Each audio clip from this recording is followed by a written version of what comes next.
beaucoup. Merci de l'invitation et de me donner l'occasion d'évoquer la question de la contraception dans cette journée sur les injustices de genre en santé. Alors, je vais commencer par un petit point méthodologique, en essayant de voir un petit peu avec vous comment on fait pour travailler sur la contraception et pour essayer de déterminer quelles sont les inégalités de genre qui sont au cœur des questions contraceptives. Alors, vraiment très rapidement, une première chose, quand on regarde un peu les enquêtes qui ont eu lieu en France au cours des 50 dernières années, qu'est-ce qu'on voit? On voit que pendant longtemps, on n'a interrogé que les femmes. Donc ça veut dire que pour avoir des données sur la contraception, on partait seulement des femmes, comme si les hommes n'étaient en fait pas concernés, ou en tout cas pas assez fiables pour pouvoir donner des réponses là-dessus. Ce qui est peut-être le cas, on y reviendra. Non seulement on n'interrogeait que les femmes, mais dans les années 70, c'était que les femmes en couple ou les femmes mariées. Mais ça, c'est assez vite, on s'est rendu compte que même sans être marié, on pouvait avoir besoin de contraception. On voit l'évolution des enquêtes et on voit qu'à partir des années 2010, on commence à interroger les hommes aussi, avec Fécond 2010 et Fécond 2013. Même s'il y a des enquêtes dans lesquelles les volets contraception, c'est le cas du baromètre santé 2016, sont posés seulement aux femmes. Donc ça, c'est un premier point. Ce qu'on voit quand même, c'est que quand on a des données sur les hommes, on est capable de faire des très beaux graphiques, c'est pas moi qui les fais, c'est pour ça que je me permets. Dans un article de Contraception, c'est Mireille Le Guen et al., qui nous montre ici quelles sont les méthodes utilisées par les hommes en 2010, donc à partir des données de Fécond. Et ce qui est intéressant ici, c'est qu'on voit que la majorité des méthodes sont des méthodes contrôlées par les femmes, donc c'est le gris clair, c'est vraiment très très majoritaire, ou alors contrôlées de manière commune par les hommes et les femmes, mais finalement on voit à peine apparaître des méthodes qui seraient des méthodes masculines, parce qu'en fait on peut s'interroger même sur ce que serait une méthode masculine, et on va y revenir. Un dernier point peut-être avant d'entrer dans le vif du sujet, avec les données les plus récentes qu'on a sur la contraception en France, et qui sont pour le coup des données vraiment récentes, c'est la colonne de droite, parce que c'est l'enquête Contexte des sexualités en France 2023 qui est parue, les tout premiers résultats sont parus en novembre. Et qu'est-ce qu'on voit? On voit une chose importante, mais sur laquelle on ne reviendra pas aujourd'hui, qui est que la pilule décroît énormément en France. La pilule, c'est le rose foncé au milieu. On voit que le DIU, le dispositif intra-utérin ou stérilet, augmente. Et en fait, ce qu'on voit surtout, c'est qu'on reste sur des méthodes qui sont très majoritairement des méthodes gérées par les femmes. Donc, qu'est-ce qu'on veut dire quand on dit gérées par les femmes? C'est une première question qui est importante pour réfléchir à la question des inégalités autour de ces questions-là. Avant d'arriver là-dessus, pour pouvoir prendre en compte à la fois les femmes et les hommes, moi j'ai utilisé les données quantitatives, mais je me suis appuyée aussi sur une enquête socio-historique, dont on va avoir quelques extraits dans la présentation d'aujourd'hui. Et moi j'ai travaillé sur l'évolution de la contraception et de la sexualité hétérosexuelle en France depuis les années 60.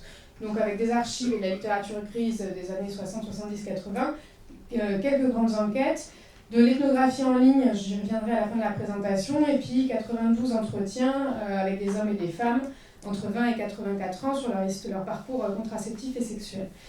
Donc, comme je le disais, quand on dit que la contraception est majoritairement féminine, qu'est-ce qu'on veut dire exactement? L'idée, ce que j'ai essayé de poser dans mes travaux et qu'on est plusieurs à avoir posé ensemble, c'est l'idée de penser le travail contraceptif. Qu'est-ce que ça veut dire le travail contraceptif? Ça veut dire qu'il y a tout un ensemble d'actes qui est attendu autour de la contraception et qui est complètement invisibilisé. On considère que la contraception, c'est une responsabilité féminine, que les femmes le font, et on ne réfléchit pas concrètement à ce à quoi ça correspond. Donc l'idée, ça va être de se dire que la contraception, ça fait partie du travail procréatif, qu'on appelle parfois le travail reproductif, donc de tout ce qu'on attend des femmes, avec le fait de mettre au monde, de porter les enfants, de les mettre au monde, de s'en occuper, et puis plus généralement, ça rentre dans la grande sphère du care, qui est une sphère très féminine. Voilà. Donc l'idée, ça va être d'avoir vraiment une approche matérialiste de la contraception, d'aller regarder ce que ça fait exactement, aux pratiques, aux représentations, et de montrer que c'est quelque chose qui fait partie de ce travail procréatif. Alors pour cela, donc ça c'est un article qu'on avait publié en 2017 avec Mylène Rousseau-Barnabas. On a essayé de de distinguer les différentes dimensions de ce travail contraceptif en allant de la prescription à l'observance, et en fait avant même la prescription, je vais y revenir à comment on se renseigne. Donc il y a l'idée dont on a beaucoup parlé médiatiquement ces dernières années, que la contraception est une charge mentale. La pilule, il faut y penser, il faut penser à aller l'acheter, surtout dans un pays où la pilule était particulièrement importante, comme c'est le cas de la France. Alors c'est tout à fait vrai, la pilule c'est une charge mentale, mais souvent on réduit la contraception à cette charge mentale, alors qu'il y a aussi des aspects vraiment très matériels. Il y a l'idée de contrainte temporelle qui est une seconde dimension, parce qu'en fait, prendre rendez-vous chez un soignant ou une soignante, ça veut dire aussi trouver la place dans son emploi du temps. Pour certaines femmes, ça veut dire poser une demi-journée. Donc on voit que ça rentre en collision avec d'autres priorités temporelles, et c'est aux femmes de faire cet effort. Une charge financière dans la mesure où il y a des soignants qui sont en secteur 2, où on peut avoir des contraceptions qui ne sont pas remboursées. Ce qu'on a appelé un travail cognitif avec Mylène, c'est-à-dire le fait d'aller se renseigner sur quoi? Se renseigner sur les méthodes qui existent, surtout encore une fois dans un pays comme la France où la pilule a très longtemps été prescrite en première intention, et c'est encore le cas par beaucoup de soignants. Donc ça veut dire se renseigner auprès de ses pairs, se renseigner en ligne, différentes manières de se renseigner. Et puis ce travail cognitif, en fait, il n'a pas lieu seulement en amont de la prescription contraceptive, mais il a lieu aussi parce qu'une fois qu'on a une contraception, il y a tout un travail sur soi et sur son corps à faire, parce qu'il faut gérer les effets secondaires, et donc essayer de comprendre pourquoi on ressent ces effets secondaires, et là encore, peut-être se renseigner, aller en discuter à côté, se dire mais en fait c'est peut-être pas normal d'avoir mal tout le temps, c'est peut-être pas normal de saigner 10 jours par mois, etc. Donc on voit que la contraception, quand on dit juste bah oui c'est les femmes qui s'en occupent, c'est quand même quelque chose d'assez important. Comme je vous le disais au début de cette slide, l'idée qu'on avait avec Mylène, c'était qu'il fallait rendre visible ce travail contraceptif en dénaturalisant. Ça veut dire quoi dénaturaliser? Ça veut dire essayer c'est considérer que finalement l'idée que ce soit les femmes qui s'en occupent, c'est peut-être pas juste naturel. Et pour ça, moi c'est quelque chose que j'ai fait dans ma thèse. Je me suis dit qu'il y avait différentes manières de faire. Il y avait une manière qui était d'aller comparer avec d'autres terrains, d'aller à l'étranger, d'aller voir comment ça se passait ailleurs. Je n'ai pas fait ça. Et j'ai fait une autre comparaison qui était une comparaison historique. Je suis remontée 50 ans avant pour essayer de voir comment ça se passait avant. Donc l'idée c'était de s'intéresser aux années 60 et à la période, aux 10-15 ans avant que la contraception se diffuse en France.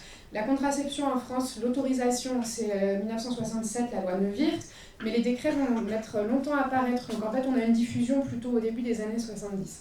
Ce qui est intéressant, c'est que quand on étudie les années 60, on se rend compte que la contraception à l'époque, c'est finalement une compétence masculine. Pourquoi? Parce que c'est très largement le retrait qui apparaît comme la méthode la plus utilisée à l'époque.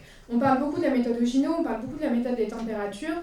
Quand on regarde les quelques statistiques qu'on a pour l'époque, on voit qu'en 1970, c'est dans le cas de Simon, si jamais il y a des personnes passionnées de grandes enquêtes sur la sexualité, dans le cas de Simon, on voit que la moitié des gens disaient avoir utilisé le retrait, un quart le préservatif masculin, qui était le seul, externe, qui était le seul qui existait à l'époque, 15% la méthode Ogino et 7% la méthode des températures. Donc on voit que vraiment le retrait écrase tout en méthode ayant déjà été utilisée au cours de la vie. Pourquoi ? Parce qu'en fait la contraception, c'est de la sexualité. Et la sexualité, c'est un domaine dont les hommes sont les seuls dépositaires légitimes. Ça veut dire qu'en particulier en début de vie sexuelle, les femmes ne peuvent pas arriver au mariage ou en début de vie sexuelle en ayant des connaissances, ça mettrait en danger leur réputation. Donc on se retrouve vraiment avec quelque chose qu'elles attendent de la part des hommes, où les enquêtés me disent, et dans les archives c'est pareil, non il faisait attention, de toute façon moi je savais rien, il fallait qu'il fasse attention. Faire attention ça veut dire se retirer. Donc ça c'est un premier point, et en fait ce qui est intéressant en termes de représentation, c'est que cette compétence à se retirer, c'est quelque chose qui va apparaître comme une qualité masculine.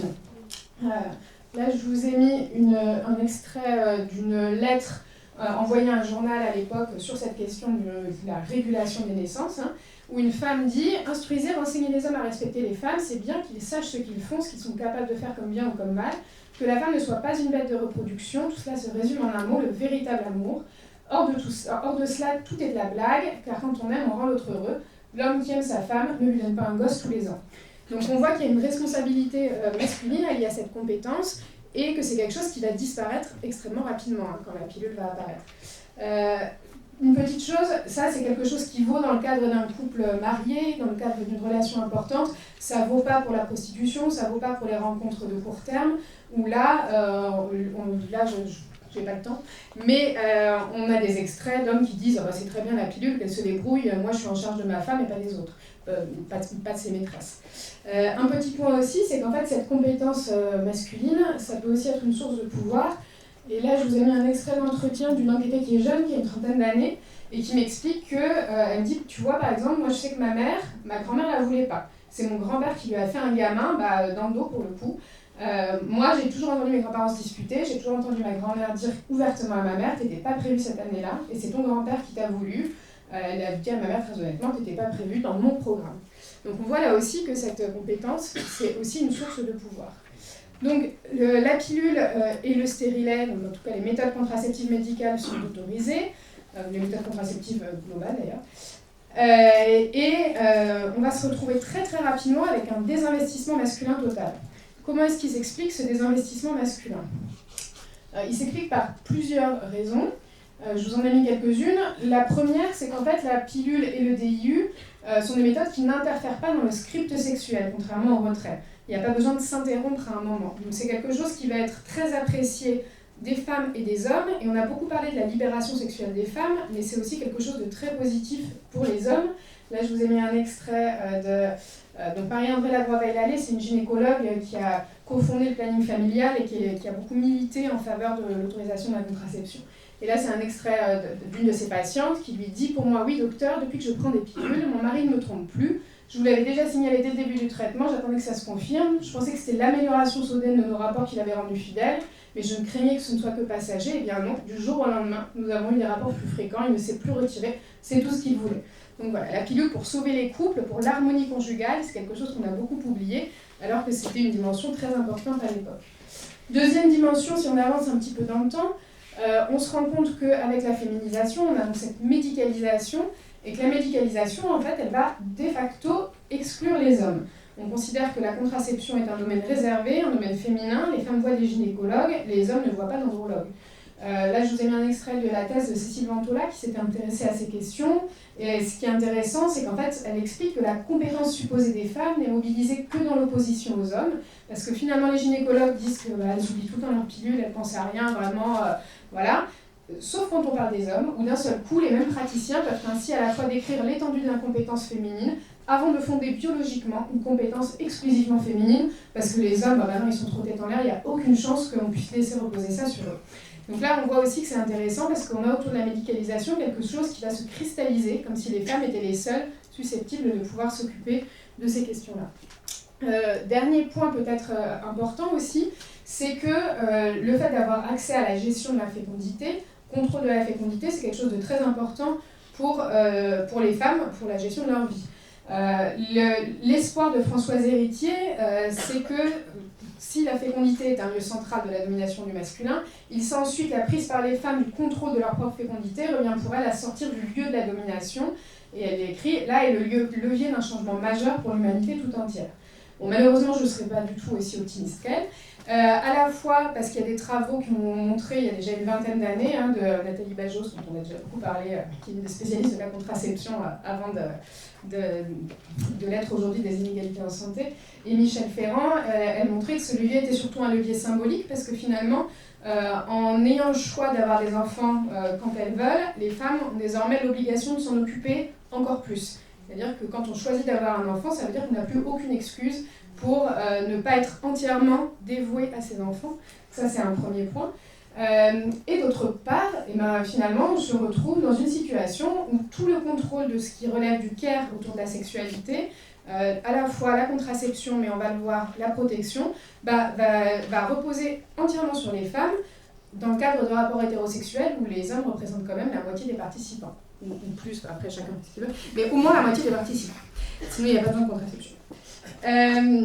Donc, où est-ce qu'on en est aujourd'hui, en quelques mots donc, ce qu'on voit aujourd'hui, et ça c'est intéressant, c'est qu'on a quand même une forme de ras-le-bol des femmes autour de cette question de contraception. La question de l'équité contraceptive est une question qui a une place dans le débat public, ce qui n'était pas le cas il y a encore 15 ans. Et on voit une petite évolution des pratiques. Donc il y a une remise en cause du travail contraceptif. Alors là, je vous ai mis un extrait, mais il y en avait d'autres, de Oriane qui me dit, enfin pour moi c'est un couple, la contraception c'est quelque chose qui nous concerne à deux. On ne fait pas un enfant toute seule, donc honnêtement, et c'est là que c'est intéressant, j'ai quand même la chance que ce soit assez ouvert là-dessus dans son couple, on peut en discuter sans souci. Donc c'est intéressant parce que pour Oriane c'est évident que c'est un truc à deux, et en même temps elle se trouve particulièrement chanceuse d'avoir un conjoint qui accepte d'en discuter, de se poser la question. Donc on voit à quel point la relation est déséquilibrée aujourd'hui. Ce qu'on voit quand même, c'est qu'il y a des... Je parle de frémissement, je vous ai mis une couche de Libé qui date de 2022, contraception masculine, arrêtez de vous dorer la pilule, voilà. On voit qu'il y a des petites évolutions, donc dans le rapport JCPI-phare de 2024, on voit que la vasectomie augmente en 12 ans, de 2010 à 2022, on est passé de 2000 à 30 000 vasectomies. Bon, c'est rien du tout, mais ça veut dire qu'il y a une augmentation. Et pour finir, je voulais vous faire un petit point sur ce qu'on appelle les méthodes féminines versus les méthodes masculines. Donc j'ai un peu évoqué la question un peu plus tôt. Moi, je me suis beaucoup intéressée aux préservatifs, je vais faire vite, et en particulier aux préservatifs externes, parce que quand j'ai commencé à travailler dessus il y a une dizaine d'années, je travaillais sur des étudiantes, donc des femmes plutôt de milieu de classe moyenne supérieure avec du capital culturel. Et ce que j'ai assez rapidement vu, c'est que la prise en charge du préservatif et la responsabilité du préservatif, dont on dit quand même que c'est une contraception masculine, apparaissait très largement supportée par les femmes qui voyaient dans le fait d'apporter un préservatif, de le proposer à leur partenaire, un comportement de bon élève, une leçon, un truc aussi automatique que dire bonjour aux gens quand on va chez eux, comme dit Pauline de manière très mignonne. Donc l'idée finalement c'était que le préservatif apparaissait comme un objet sanitaire avant que d'être un objet sexuel, et donc que j'ai presque fini, et donc que les femmes pouvaient s'en emparer. Par contre, quand j'ai continué mon enquête quelques années plus tard sur cet objet-là, je me suis retrouvée plutôt avec des femmes de classe populaire où la perception du préservatif était très différente. Là, c'est Kelly, qui est soignante, qui a 24 ans, et qui me dit qu'elle n'a jamais acheté de préservatif. Elle me dit, donc je me demande pourquoi, elle me dit, je sais pas, une femme se promener avec un préservatif masculin, je trouve que ça fait un peu bizarre. Enfin, c'est mon opinion, je me vois mal arriver et dire, ah tiens, t'as pas de préservatif, bah non, j'en ai pas, bah tiens, moi j'en ai un. Ça fait vraiment, je savais que ça allait se passer, vous voyez ce que je veux dire, ça fait 3 petits points, donc le 3 petits points c'est putain. Et en fait, ce qu'on voit ici, c'est que quand le préservatif est un objet sexuel, avant que d'être un objet sanitaire, ça peut rester difficile pour les femmes de réussir à le proposer, voire à l'imposer. Parce que je n'ai pas le temps d'y revenir là, mais on va parler des violences sexuelles et sexistes. Évidemment, il y a des situations de domination autour du préservatif. Juste très rapidement, sur les méthodes masculines, on n'a pas le temps d'en discuter plus que ça, mais on en parle beaucoup aujourd'hui. Là aussi, il y a beaucoup de choses médiatiquement autour de ça. Les méthodes thermiques notamment. Et en fait, ce qui est intéressant, c'est que les groupes qui promeuvent ces méthodes, qui sont donc très peu utilisées, c'est des méthodes, l'Androswitch, l'Ano, je reviendrai dessus en question si ça vous intéresse, mais voilà. Et en fait, les groupes qui promeuvent ces méthodes, qui sont donc le fait de porter un anneau 15 heures par jour pour, au bout de autour de 2 mois à peu près, que la spermatogenèse ne se fasse plus, et quand on arrête de porter l'anneau, la spermatogenèse recommence. Donc on a des groupes comme Slow Contraception, donc on voit ici à quel point la question de l'équité contraceptive est mise en avant par ces groupes. Et ce qui est intéressant, c'est que quand on regarde un petit peu plus près, par exemple en allant sur les forums qui promeuvent ces méthodes-là, sur les forums, c'est beaucoup des femmes qui se renseignent. Et que là, par exemple, bonjour, mon partenaire porte l'Androswitch depuis maintenant 4 mois, ça lui grave toujours autant qu'au début, pourtant il met de la crème, est-ce que vous avez des conseils? Donc ce qu'on voit, c'est que même sur des méthodes qui portent sur le corps des hommes, compte tenu de la différence de rapport au corps et de care, on a quand même des difficultés à penser une implication masculine totale dans la contraception, et que, voilà, il en reste sur cette idée de différence homme-femme, et même si on va vers l'idée qu'il faudrait faire mieux, mais pour le moment, on n'y est pas encore. Je vous remercie. Merci beaucoup.